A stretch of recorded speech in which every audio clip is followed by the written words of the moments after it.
বন্ধুরা, আবারও নিয়ে এলাম আপনাদের কাছে একটা নতুন গল্প। আশা করি আপনাদের গল্পটি খুবই ভালো লাগবে। তো গল্পটি প্রথম দিয়ে পুরো শেষ অবধি শুনবেন, আর গল্পটি ভালো লাগলে একটা লাইক করবেন আর কমেন্টে জানাবেন গল্পটি কেমন হচ্ছে। তো শুরু করা যাক আজকের গল্প। ভূতের মুখেই ভূতের গল্প। বিমল মিত্র। তিনকড়িবাবু একদিন আমাদের চণ্ডী মণ্ডপের আড্ডাখানায় এসে হাজির হলেন। ভদ্রলোক জাহাজে কাজ করতেন, ফলে দূর দূরান্তের বহু দেশ ঘুরেছেন। তার অভিজ্ঞতাও প্রচুর। মাঝে মাঝে আমাদের চণ্ডী মণ্ডপের আসরে এসে নানান দেশের নানান গল্প বলেন। কখনো সে গল্প আন্দামানের জড়োয়াদের নিয়ে, কখনো হনলুলুর বাসিন্দাদের নিয়ে। তিনকড়িবাবু যাই বলেন আমাদের বিশ্বাস করতে হয়, কারণ আমরা যারা রোজ বিকেলে এসে চণ্ডী মণ্ডপে আড্ডা জমাই তারা অনেকেই পশ্চিমবাংলার বাইরে পর্যন্ত যায়নি। অতএব তিনকড়ির বাবুর সব গল্পই আমাদের বিনা প্রতিবাদে মেনে নিতে হয়, এবং এই মেনে নেওয়া অনেকটা অভিজ্ঞতাজনিত কারণে বাধ্যতামূলক। উনি মাঝে মাঝে বিভিন্ন দেশের ভাষাও বলেন, আমরা বুঝতে পারি না, তবু স্বীকার করে নিই। তিনকড়িবাবু যা বলেন তা ঠিকই। যে লোকটা এত দেশ ঘুরেছে তার পক্ষে বিভিন্ন দেশের ভাষা কিছু কিছু আয়ত্ত করা তেমন কঠিন নয়, বরং সহজেই আয়ত্ত করা স্বাভাবিক। তিনকড়িবাবু নিজের জীবন খুবই দুঃখের। উনি সেবার জাহাজে করে দীর্ঘদিনের জন্য বেরিয়েছিলেন, আর সেবারই কলেরা মহামারীতে ওর বউ, ছেলে ও মেয়ে সবাই মারা যায়। অবশ্য আমাদের এই কার্তিকপুর গ্রামে নয়। বউ, ছেলে, মেয়ে সেবার বাপের বাড়ি রসুলপুরে গিয়েছিলেন, এবং ওইখানেই কলেরা রোগে তিনকড়িবাবুর বউ, ছেলে ও মেয়ে মারা যায়। সেই থেকে উনি জাহাজের কাজও ছেড়ে দিয়েছিলেন। সেই দুঃখজনক গল্পটা অবশ্য উনি নিজেই চণ্ডী মণ্ডপের আসরে বলেছিলেন। উনি যা বলেছিলেন তার নিচে তুলে দেওয়া হলো। বুঝলেন মশাই, আমরা জানতাম না যে আমার বউ, ছেলে, মেয়ে রসুলপুরে গিয়ে কলেরায় মারা গেছে। আমি জানতুম ওরা রসুলপুরে আমার শ্বশুরবাড়িতে বেশ আনন্দেই রয়েছে। জাহাজ কোন বন্দর থেকে কোন বন্দরে যাবে এ কথা না জানার জন্য আমার শ্বশুরবাড়ির লোকেরা এই দুঃসংবাদ জানাতে পারেনি, আর জানানো সম্ভবও ছিল না। আমাদের কোম্পানির জাহাজ বোম্বে ফিরতেই আমি 1 মাসের ছুটি নিয়ে প্লেনে করে কলকাতা চলে আসি। তারপর দমদম এয়ারপোর্ট থেকে ট্যাক্সি নিয়ে একেবারে হাওড়া থেকে বেশ কয়েকখানা দামি শাড়ি, কয়েকটা বাক্স সন্দেশ কিনে নিই। আপনজন কেউ মারা গেলে দুঃসংবাদ না পেলেও মনটা কেমন যেন আনচান করে ওঠে। আমার শরীরে কোনো রোগ নেই, কিন্তু মনে একটা অস্থিরতা ছিল। সে অস্থিরতা এমনই যে আমি ভাষায় প্রকাশ করতে পারছি না। রামগতিবাবু সেই কথায় জেদ টেনে বললেন, এসব দুঃখজনক অবস্থা বোধ হয় ভাষায় প্রকাশ করা যায় না। বিনিময় ব্যক্তি বললেন, আপনার এমন ভালো অবস্থা, এত টাকা পয়সা, জমি জমা, কিন্তু খাবার লোক একজনও রইল না। আপনার কিছু একটা হয়ে গেলে সব কিছুই 12 ভূতে লুটে পুটে খারাপ। সদাইবাবু বললেন, তা তো বটেই। তিনকড়িবাবু আবার শুরু করলেন। হাওড়া স্টেশন থেকে ট্রেনে চেপে একেবারে গিয়ে নামলাম কাটোয়া। অন্যদিকে রসুলপুর যাওয়ার জন্য ট্যাক্সি বা রিক্সা পাওয়া যায়, কিন্তু কী কারণে কাটোয়ায় স্থানীয় হরতাল, অথবা হন্টন ছাড়া কিছু বলতে গেলে উপায় নেই। কাটোয়া থেকে রসুলপুর প্রায় 10 মাইল দূর। স্টেশনে চায়ের দোকানটাই খোলা, খাবার দাবার কিছু নেই, কারণ কাটোয়ার দোকান বাজার সব বন্ধ। হরতালকারীরা দয়া করে স্টেশনের চায়ের দোকানটা যে কেন খুলে রাখার অনুমতি দিয়েছিলেন সেটাই আশ্চর্য। আজকাল তো হরতাল বলে কয়ে হয় না, যখন তখন যে কোনো জায়গায় শুরু হয়ে যায়। তো বাসে চাপা পড়লো, অমনি বাস বন্ধ। যাকে স্টেশনের চায়ের দোকান থেকে চা পাউরুটি খেয়ে নিলাম, 4 প্যাকেট সিগারেট কিনে নিলাম। কিন্তু মালপত্র বইবে কে? 10 মাইল পথটা তো কম নয়। আমার জাহাজে চলা ফেরা অভ্যাস, ডাঙায় এতটা পথ হেঁটে চলার অভ্যাস অনেক দিনই নেই। যদিও বা কোনো রকমে হেঁটে হেঁটে যেতে পারি, কিন্তু মালপত্র নিয়ে হাঁটা একেবারেই অসম্ভব।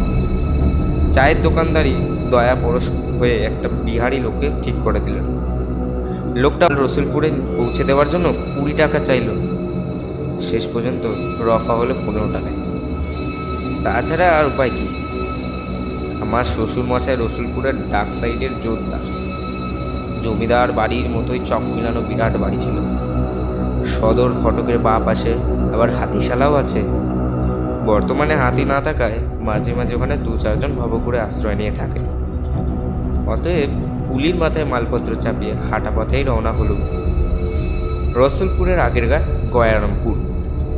গয়ারামপুরেও তেমন লোকজন দেখলাম না, দিনের বেলা লোকজন নেই। ব্যাপারটা কি? এমনটা তো হওয়ার কথা না। বহুবার ট্যাক্সি চড়ে এ পথে এসেছি, এরকমটি কোনোবার দেখিনি। পুলিটার মনে ওর কী রকম সন্দেহ নিয়ে এলো। সে বলল, আদমি লোক সব মার গিয়া কিয়া, কিসকো নেই দিখাই দিতা? দূর থেকে একজন চাষি জিজ্ঞেস করলো, কোথায় যেতিছ গো? রসুলপুর। খুব দরকার বুঝি? হ্যাঁ, খুব একটা দরকার না পড়িল আজকাল কেউ রসুলপুরে যেতেই চায় না। কেন? গেলেই বুঝিতে পারবেন। ভাবলুম ওখানে কোনো হোটেল বা ধারশালা নেই বলে বোধহয় লোকটা এই কথা বলল, একটু খাবার জল পাওয়া যাবে কি মিয়া? কর্তা, আমার বাড়ি সেই হোতা, নইলে 2-4টে ডাব বেড়ে খাওয়াতো। তা জলের অভাব কি আর? একটু এগুলোই ইউনিয়ন বোর্ডের টিউবকল রাস্তায়, পাশেই বাহাতে পাবেন। এই টিউবকলগুলো যদি আগে বসতো, কলেরাতেই এতগুলো লোক মারা যায় তো। একেই বলে চোর পালালে বুদ্ধি করে।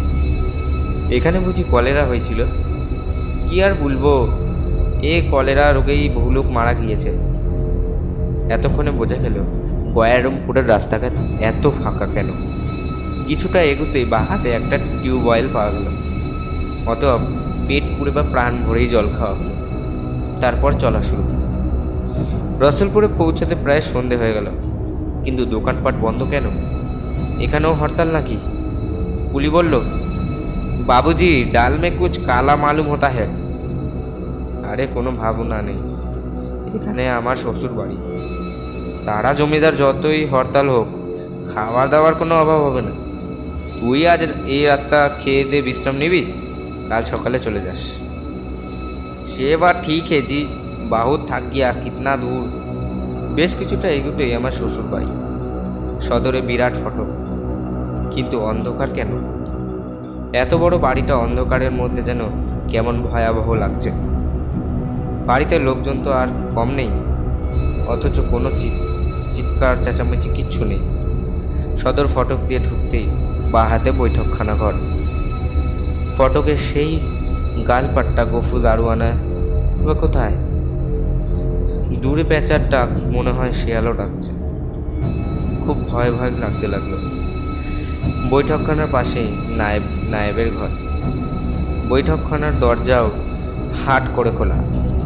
বৈঠকখানা ঘরে বসেই ডাকতে লাগলো, নায়েব কাকা, নায়েব কাকা। দুবার ডাকার পরে খড়মের খটখট শব্দ শোনা গেল। নায়েব কাকা বাড়িতে থাকাকালে সচরাচর খড়ম পায়েই চলাফেরা করে। অন্দর মহলে যাওয়ার অধিকার নেই। নায়েব কাকা এই বাড়িতে বহুদিন ধরে রয়েছেন। খাবার দাবার, চা জল খাবার ঝি চাকরেরা ওর ঘরেই দিয়ে যায়। এ বাড়ির নিয়মকানুন আলাদা। খড়মের আওয়াজ দরজার কাছেই এসে থামল। অন্ধকারে মুখ দেখা গেল না, তবে বুঝতে পারলুম নায়েব কাকাই। কে কে? আমি 3 কড়ি। কোন 3 কড়ি? এ বাড়ির বড় জামাই 3 কড়ি। বলো কি বাবাজি, তা খবর না দিয়েই চলে এলে? খবর পেলে কাটোয়া স্টেশনে লোক পাঠিয়ে দিতুম। খবর দেওয়ার উপায় ছিল না, জাহাজ থেকে কলকাতায় নেমে চট করে চলে এসেছি। তা বেশ করেছ। তা পথে কোনো কষ্ট হয়নি তো? হবে না, কাটোয়ায় হরতাল, এতটা পথ পুলির মাথায় মালপত্র চাপিয়ে হেঁটে আসতে হয়েছে। কিন্তু নায়েব কাকা, এ বাড়ির এমন দশা কেন? কি দশা? অন্ধকার, দেউড়িতে দারোয়ান নেই, দোকানপাট বন্ধ। বাবাজি, এখানেও হরতাল। গ্রামগঞ্জে আজকাল আকছার হরতাল চলতেই লাগে। দারোয়ানটা কোথায়? সে বেটাকে কেরোসিন তেল আনতে গঞ্জে পাঠানো হয়েছে, সে এখনও আসেনি। আজ কর্তাবাবুর চাবুক খাবে নির্ঘাত। কেরোসিন এলেই অন্দরমহল আর বাইরে মিলিয়ে 10-12টা হ্যাঁচাক জ্বালিয়ে দেওয়া হবে। কিন্তু ফরাসে এত ধুলোই বা জমে কেন? সে দুঃখের কথা আর বলো না বাবাজি, কলেরা রোগে সব মরে গেছে। 2-1টা চাকর বাকর আছে, তারা অন্দরমহলে কাজ করে। তাছাড়া ভূত পেতেরও ভয়। সারা রসুলপুর জুড়ে এখন ভূতের নৃত্য চলছে। কী রকম? রাতের বেলা কান পাতলেই শুনবে, কেউ কাঁদছে, কেউ গোঙাচ্ছে, কেউ আর চিৎকার করছে। আসলে কিন্তু কিচ্ছু নয়, সব ভুতুরে ব্যাপার। যাই বাবাজি, কাউকে দিয়ে কর্তাবাবুকে খবর পাঠাই। জামাই বলে মাছ ধরাতে হবে, আবার কাউকে সঙ্গে পাঠাতে হবে মিষ্টি আনতে। কিচ্ছু দরকার নেই।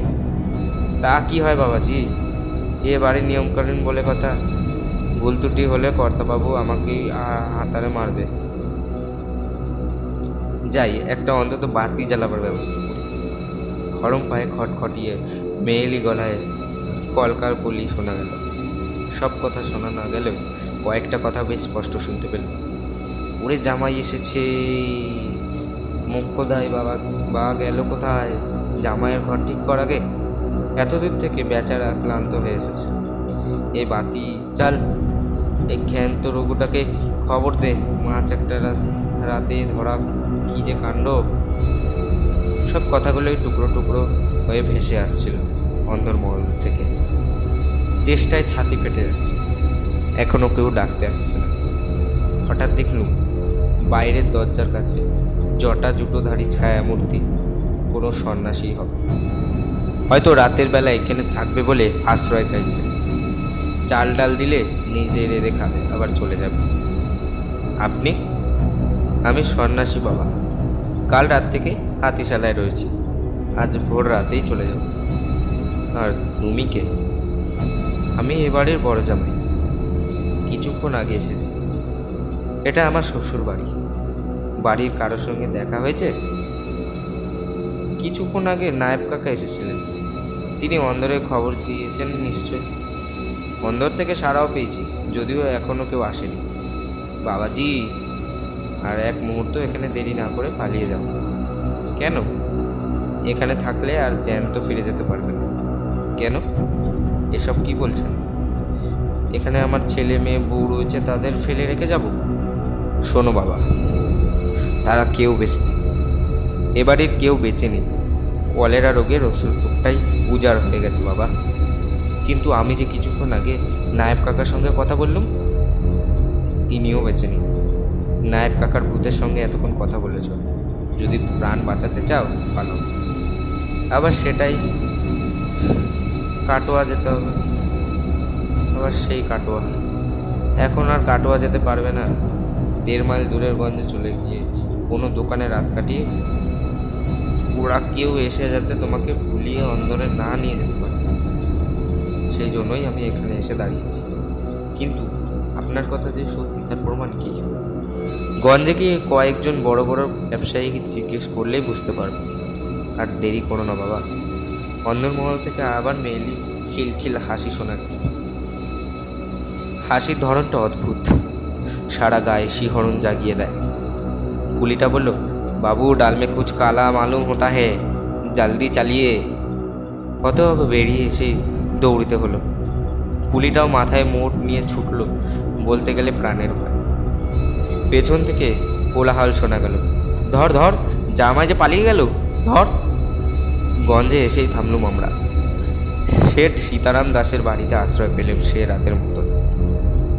উনি সব কথা শুনে বললেন, সন্ন্যাসী ঠাকুর সত্যি আপনাকে খুব বাঁচিয়ে দিয়েছেন। 2-1 বছর যাক, আপনার শ্বশুরের আর কোনো ওয়ারিসান নেই। সম্পত্তির ব্যাপারে আপনার সঙ্গে আলোচনা করব।